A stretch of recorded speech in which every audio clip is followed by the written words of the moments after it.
ಇನ್ನು ವಿಧಾನಸೌಧದಲ್ಲಿ ಇವತ್ತು ಸಂಜೆ ರಾಜ್ಯ ಸಚಿವ ಸಂಪುಟ ಸಭೆ ನಡೀತಾ ಇದೆ. ಸಿಎಂ ನೇತೃತ್ವದಲ್ಲಿ ಸಂಜೆ 5 ಗಂಟೆಗೆ ಈ ಒಂದು ಸಚಿವ ಸಂಪುಟ ಸಭೆ ನಡೀತಾ ಇದೆ. ಸೊ ಹಾಗಾಗಿ ಸಾಕಷ್ಟು ವಿಚಾರಗಳ ಬಗ್ಗೆ ಚರ್ಚೆ ಇಲ್ಲಿ ಏರ್ಪಡುವಂಥ ಸಾಧ್ಯತೆ ಇದೆ. ಪ್ರಮುಖವಾಗಿ ಖಾಸಗಿ ಏಜೆನ್ಸಿಗಳ ಮೇಲೆ ಬ್ರೇಕ್ ಹಾಕೋದಕ್ಕೆ ಸರ್ಕಾರದ ಚಿಂತನೆ ಇದೆ. ಈ ಕುರಿತು ಇವತ್ತು ನಿಯಂತ್ರಣ ಬಿಲ್ ತರುವಂತಹ ಬಗ್ಗೆ ಚರ್ಚೆಯನ್ನು ಕೂಡ ನಡೆಸಲಾಗುತ್ತೆ. ಖಾಸಗಿ ಏಜೆನ್ಸಿಗಳ ನಿಯಂತ್ರಣ ವಿಧೇಯಕ ತರುವ ಸಾಧ್ಯತೆ ಇವತ್ತಿನ ಸಚಿವ ಸಂಪುಟದಲ್ಲಿ ಅನುಮೋದನೆ ಸಿಗುತ್ತಾ ಕಾದು ನೋಡಬೇಕಾಗಿದೆ. ಅದರ ಜೊತೆಗೆ ಬೆಟ್ಟ ಕುರುಬ ಜಾತಿಯನ್ನು ಪರಿಶಿಷ್ಟ ಪಂಗಡಕ್ಕೆ ಸೇರಿಸಲು ಇವತ್ತಿನ ಸಚಿವ ಸಂಪುಟದಲ್ಲಿ ಮಹತ್ವದ ಚರ್ಚೆ ಚಿಂತನೆ ನಡೀತಾ ಇದೆ. ಕೇಂದ್ರಕ್ಕೆ ಶಿಫಾರಸು ಮಾಡುವ ಬಗ್ಗೆಯೂ ಕೂಡ ಇವತ್ತು ಸಚಿವ ಸಂಪುಟ ಸಭೆಯಲ್ಲಿ ತೀರ್ಮಾನ ಮಾಡುವಂಥ ಸಾಧ್ಯತೆ ಇದೆ. ಅದನ್ನು ಹೊರತುಪಡಿಸಿದರೆ ಅಂಗನವಾಡಿಗಳಿಗೆ ಔಷಧ ಕಿಟ್ಗಳನ್ನು ಖರೀದಿ ಮಾಡುವ ಬಗ್ಗೆ ಇವತ್ತಿನ ಸಚಿವ ಸಂಪುಟದಲ್ಲಿ ಚರ್ಚೆ ಮಾಡಲಾಗುತ್ತೆ. ಸೊ ಇದಕ್ಕೆ 9.87 ಕೋಟಿ ರೂಪಾಯಿ ವೆಚ್ಚದಲ್ಲಿ ಮೆಡಿಸಿನ್ ಕಿಟ್ಗಳನ್ನು ಖರೀದಿ ಮಾಡೋದಕ್ಕೆ ಅಂಗನವಾಡಿಗೆ ಒಪ್ಪಿಗೆ ಕೊಡುವಂಥ ಸಾಧ್ಯತೆ ಇದೆ. ಇನ್ನು ಸಿವಿಲ್ ಸೇವೆಗಳ ವಿಧೇಯಕಕ್ಕೆ ಇವತ್ತಿನ ಸಂಪುಟ ಸಭೆಯಲ್ಲಿ ಅನುಮೋದನೆ ದೊರೆಯುವ ಸಾಧ್ಯತೆ ಇದೆ. ಈ ಬಗ್ಗೆ ಚರ್ಚೆ ಕೂಡ ಆಗುತ್ತೆ. ಸೊ ಪ್ರಮುಖ ವಿಚಾರಗಳನ್ನು ಇಟ್ಕೊಂಡು ಇವತ್ತು ಸಚಿವ ಸಂಪುಟ ಸಭೆ ನಡೀತಾ ಇದೆ. ಸೊ ಬೆಟ್ಟ ಕುರುಬ ಜಾತಿಯನ್ನು ST ಪಂಗಡಕ್ಕೆ ಸೇರಿಸೋದಕ್ಕೆ, ಹಾಗೆಯೇ ಅಂಗನವಾಡಿಗಳಿಗೆ ಔಷಧಿ ಕಿಟ್ಟನ್ನು ಖರೀದಿ ಮಾಡುವ ಬಗ್ಗೆ ಚರ್ಚೆಯನ್ನು ನಡೆಸಲಾಗುತ್ತೆ. ಹಾಗೆಯೇ ಖಾಸಗಿ ಏಜೆನ್ಸಿಗಳ ನಿಯಂತ್ರಣ ಮಾಡೋದಕ್ಕೂ ಕೂಡ ಇವತ್ತಿನ ಸಚಿವ ಸಂಪುಟ ಸಭೆಯಲ್ಲಿ ಮಹತ್ವದ ಚರ್ಚೆ ಮತ್ತು ನಿರ್ಧಾರ ಅನುಮೋದನೆಗಳನ್ನು ಪಡೆದುಕೊಳ್ಳಲಾಗುತ್ತೆ. ಇನ್ನು ಸಿವಿಲ್ ಸೇವೆಗಳ ವಿಧೇಯಕಕ್ಕೆ ಅನುಮೋದನೆಯನ್ನು ನೀಡುವಂತಹ ಸಾಧ್ಯತೆ ಇದೆ. ಸೊ ಇದೆಲ್ಲವೂ ಕೂಡ ಇವತ್ತು ಸಂಜೆ ಮುಖ್ಯಮಂತ್ರಿಗಳ ನೇತೃತ್ವದಲ್ಲಿ ಸಚಿವ ಸಂಪುಟ ಸಭೆ ನಡೀತಾ ಇದೆ. ಮಹತ್ವದ ಮತ್ತು ಗಂಭೀರವಾದಂಥ ಚರ್ಚೆಗಳ ವಿಷಯಗಳು ಇಲ್ಲಿ ಆಯ್ಕೆಯಾಗಿದ್ದಾವೆ. ಇಂದಿನ ಸಂಪುಟ ಸಭೆಯಲ್ಲಿ ಇವೆಲ್ಲವುಗಳ ಬಗ್ಗೆ ಮಹತ್ವದ ಚರ್ಚೆಯನ್ನು ನಿರೀಕ್ಷೆ ಮಾಡಲಾಗಿದೆ.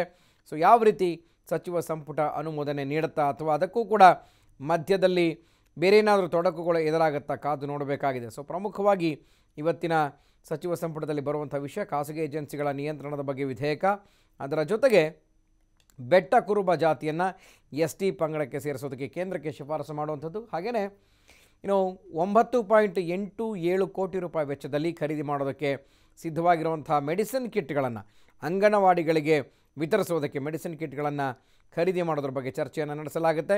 ಹಾಗೆಯೇ ಸಿವಿಲ್ ಸೇವೆಗಳ ವಿಧೇಯಕಕ್ಕೆ ಅನುಮೋದನೆಯನ್ನು ನೀಡಲಾಗುತ್ತೆ. ಅದು ಸಂಬಂಧಪಟ್ಟ ಹಾಗೆ ಅದರ ಜೊತೆಗೆ ಇನ್ನೂ ಮಹತ್ವದ ಬೇರೆ ಬೇರೆ ವಿಚಾರಗಳು ಇವತ್ತು ಚರ್ಚೆಗೆ ಬರುವಂಥ ಸಾಧ್ಯತೆ ಇದೆ. ಸಂಜೆ 5 ಗಂಟೆಗೆ ಮುಖ್ಯಮಂತ್ರಿಗಳ ನೇತೃತ್ವದಲ್ಲಿ ಅವರ ಒಂದು ಲೀಡರ್ಶಿಪ್ನಲ್ಲಿ ಇವತ್ತು ರಾಜ್ಯ ಸಚಿವ ಸಂಪುಟ ಸಭೆ ಆರಂಭ ಆಗುತ್ತೆ. 5 ಗಂಟೆಗೆ ಎಲ್ಲ ಸಚಿವರುಗಳು ಉಸ್ತುವಾರಿಗಳೆಲ್ಲರೂ ಕೂಡ ಹಾಜರಾಗಿರ್ತಾರೆ ಒಂದು ಸಚಿವ ಸಂಪುಟಕ್ಕೆ. ಹಾಗೆಯೇ ತಮ್ಮ ತಮ್ಮ ಅಭಿಪ್ರಾಯಗಳನ್ನು ಈ ವಿಚಾರಗಳ ಬಗ್ಗೆ ಮಂಡಿಸಲಿದ್ದಾರೆ. ಈ ಬಗ್ಗೆ ಮತ್ತಷ್ಟು ಮಾಹಿತಿಯನ್ನು ಪಡೆಯೋಣ. ನಮ್ಮ ಪ್ರತಿನಿಧಿ ಶಿವಕುಮಾರ್ ಜೋಹಳಿ ದೂರವಾಣಿ ಸಂಪರ್ಕದಲ್ಲಿದ್ದಾರೆ. ಶಿವಕುಮಾರ್, ರಾಜ್ಯ ಸಚಿವ ಸಂಪುಟ ಸಭೆ ಇವತ್ತು ನಡೀತಾ ಇದೆ, ಜೊತೆಗೆ ಮಹತ್ವದ ಚರ್ಚೆಗಳು ಕೂಡ ಇವತ್ತಿನ ಸಚಿವ ಸಂಪುಟದಲ್ಲಿ ಚರ್ಚೆಗೆ ಬರ್ತಾ ಇದೆ ವಿಚಾರಗಳು. ಸೊ ಯಾವೆಲ್ಲ ಪ್ರಮುಖ ವಿಚಾರಗಳು ಇವತ್ತು ಚರ್ಚೆಗೆ ಬರುತ್ತೆ, ಯಾವೆಲ್ಲ ವಿಚಾರಗಳಿಗೆ ಅನುಮೋದನೆ ಸಿಗುತ್ತೆ ಅಂತ?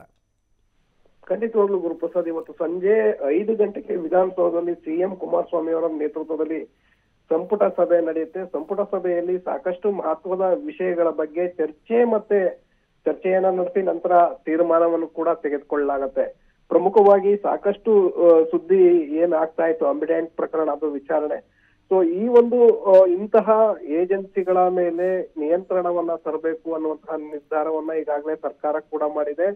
ಸಾರ್ವಜನಿಕರಿಗೆ ಇಂತಹ ಏಜೆನ್ಸಿಗಳಿಂದ ಮೋಸ ಆಗ್ಬಾರ್ದು, ವಂಚನೆ ಆಗ್ಬಾರ್ದು ಅನ್ನುವಂತಹ ನಿಟ್ಟಿನಲ್ಲಿ ಅಂತ ಸಂಸ್ಥೆಗಳ ಮೇಲೆ ನಿಯಂತ್ರಣ ವಿಧೇಯಕವನ್ನ ತರೋದಕ್ಕೆ ಅಂದ್ರೆ ಬಿಲ್ ಅನ್ನ ತರೋದಕ್ಕೆ ಹೊಸದಾಗಿ ಚಿಂತನೆಯನ್ನ ನಡೆಸಿದ್ದು, ಇವತ್ತಿನ ಸಂಪುಟ ಸಭೆಯಲ್ಲಿ ಅದರ ಬಗ್ಗೆ ಪ್ರಸ್ತಾಪವನ್ನ ಮಾಡಿ ಆ ನಿಯಂತ್ರಣ ವಿಧೇಯಕವನ್ನ ತರುವ ಕುರಿತು ಒಪ್ಪಿಗೆಯನ್ನು ಕೂಡ ಪಡೆಯಲಾಗುತ್ತೆ. ನಂತರ ಬರುವಂತ ಅಧಿವೇಶನದಲ್ಲಿ ಆ ಒಂದು ವಿಧೇಯಕವನ್ನು ಮಂಡನೆ ಮಾಡಿ ಅಲ್ಲಿ ಅಂಗೀಕರಿಸುವಂತ ಒಂದು ಸಾಧ್ಯತೆಗಳು ಕೂಡ ಇವೆ ಗುರುಪ್ರಸಾದ್.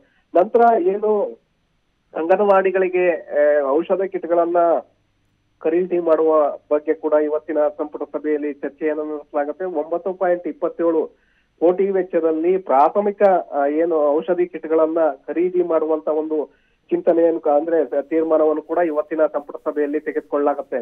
ಹಾಗೆ ರಾಜ್ಯದಲ್ಲಿ 60 ಕಡೆಗಳಲ್ಲಿ ನಾಡ ಕಚೇರಿಗಳು ಬಾಡಿಗೆ ಕಟ್ಟಡಗಳಲ್ಲಿ ನಡೀತಾ ಇದೆ. ಆ ಬಾಡಿಗೆ ಕಟ್ಟಡಗಳಲ್ಲಿ ನಡೀತಾ ಇರುವಂತಹ ನಾಡ ಕಚೇರಿಗಳಿಗೆ ಸ್ವಂತ ಕಟ್ಟಡಗಳನ್ನ ನಿರ್ಮಾಣ ಮಾಡುವ ಕುರಿತು ಕೂಡ ಇವತ್ತಿನ ಸಭೆಯಲ್ಲಿ ಸಂಪುಟ ಸಭೆಯಲ್ಲಿ ತೀರ್ಮಾನವನ್ನು ತೆಗೆದುಕೊಳ್ಳುವಂತ ಒಂದು ಸಾಧ್ಯತೆಗಳು ಕೂಡ ಇವೆ Guruprasad. Okay, thank you Shivu ಮಾಹಿತಿಗೆ.